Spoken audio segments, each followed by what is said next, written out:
Pourquoi tout le monde semble avoir plus d'argent que vous? Avez-vous déjà eu l'impression que, quels que soient vos efforts, tout le monde autour de vous semble plus à l'aise financièrement que vous, comme si les gens roulaient en Ferrari, alors que vous avez du mal à passer la première vitesse? Si cette situation vous semble familière, sachez que vous n'êtes pas seul. En fait, de nombreuses personnes se sentent ainsi. Aujourd'hui, nous allons en explorer les raisons et voir comment vous pouvez changer votre perception de votre situation financière. La première raison pour laquelle vous avez l'impression d'être toujours en retard est la comparaison ascendante. Qu'est-ce que cela signifie? Cela signifie que lorsque vous vous comparez aux autres, vous regardez généralement ceux qui semblent avoir plus. Vous voyez la nouvelle voiture de votre voisin, les photos de vacances luxueuses de votre collègue sur Instagram ou les gadgets dernier cri que votre ami a toujours, et vous vous dites « Pourquoi je ne peux pas avoir ça ?» Mais voici le secret. Une grande partie de cette comparaison est une illusion. De nombreuses personnes font semblant d'être riches, mais en réalité, elles vivent au-dessus de leurs moyens. Prenons un exemple classique. Vous et votre ami décidez de consacrer 500 réais par mois à l'achat d'une voiture. Vous choisissez de financer une voiture plus modeste, tandis que votre ami loue une voiture de luxe.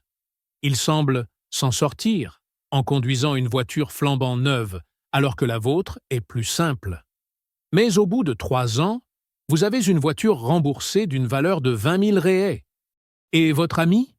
Il a dépensé la même somme, mais doit rendre la voiture sans rien avoir en main. Les apparences peuvent être trompeuses.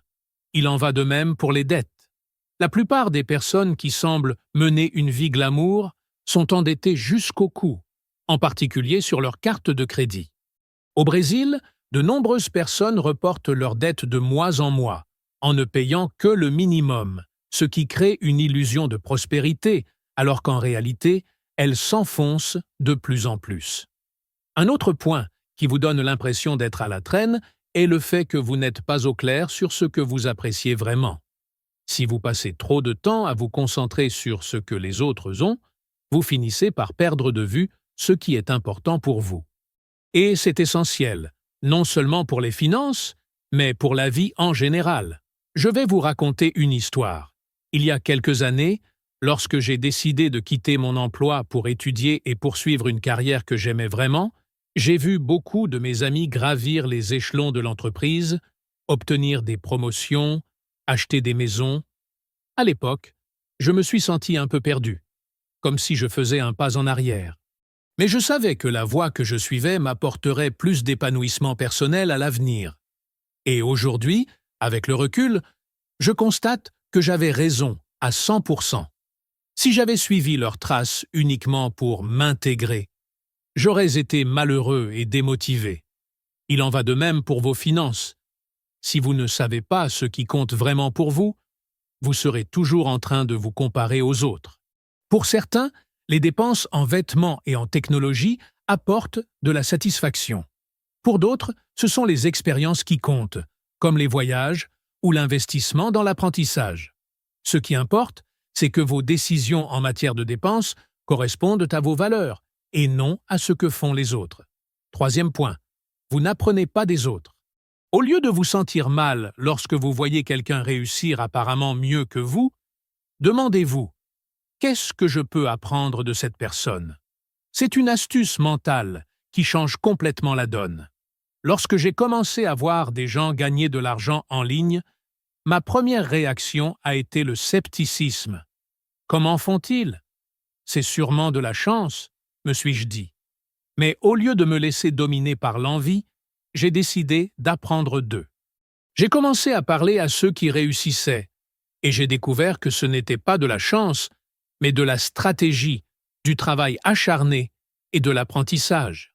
Ces personnes créaient des marques, diversifiaient leurs sources de revenus et exploraient des possibilités que je n'avais jamais envisagées. C'est le pouvoir de changer de perspective et de passer de la comparaison à la curiosité. Au lieu de vous demander « Pourquoi je ne peux pas ?», demandez-vous « Comment font-ils ?» La comparaison devient ainsi un moteur de croissance. Le quatrième point que vous oubliez peut-être est que tous les choix s'accompagnent d'avantages et d'inconvénients. On voit souvent quelqu'un qui réussit et on se dit « cette personne a tout ». Mais ce que l'on ne voit pas, ce sont les sacrifices qui se cachent derrière cette réussite. Elle a peut-être renoncé à sa famille, à son sommeil ou à ses loisirs pour atteindre ses objectifs. Prenons l'exemple d'une personne qui voyage beaucoup. Vous vous dites peut-être « comment cette personne fait-elle ?»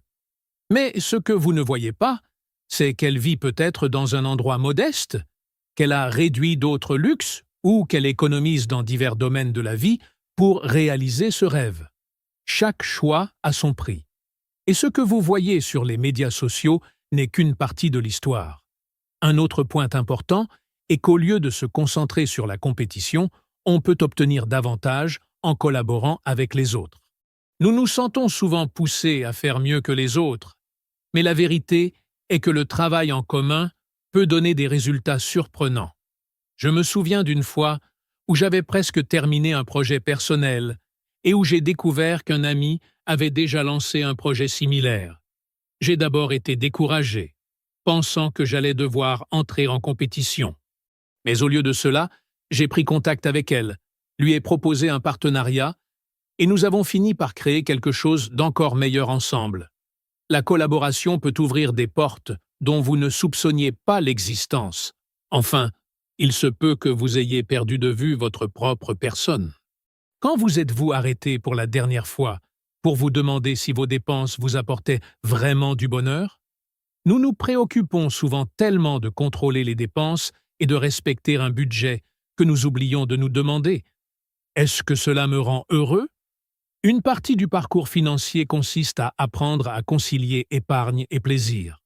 Il est important de faire de la place pour les choses qui vous font plaisir, qu'il s'agisse d'un repas spécial, d'un passe-temps ou d'une expérience.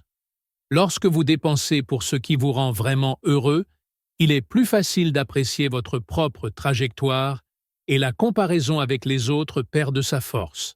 En résumé, le sentiment que tout le monde a plus d'argent que vous est souvent une illusion, le résultat de mauvaises comparaisons et d'attentes irréalistes. Le secret consiste à se concentrer sur soi-même, sur ce que l'on apprécie et sur ce que l'on peut apprendre. Lorsque vous commencez à vivre en accord avec vos propres valeurs, à investir dans votre croissance et à collaborer avec les autres, les comparaisons n'ont plus lieu d'être et vous devenez le protagoniste de votre propre histoire financière.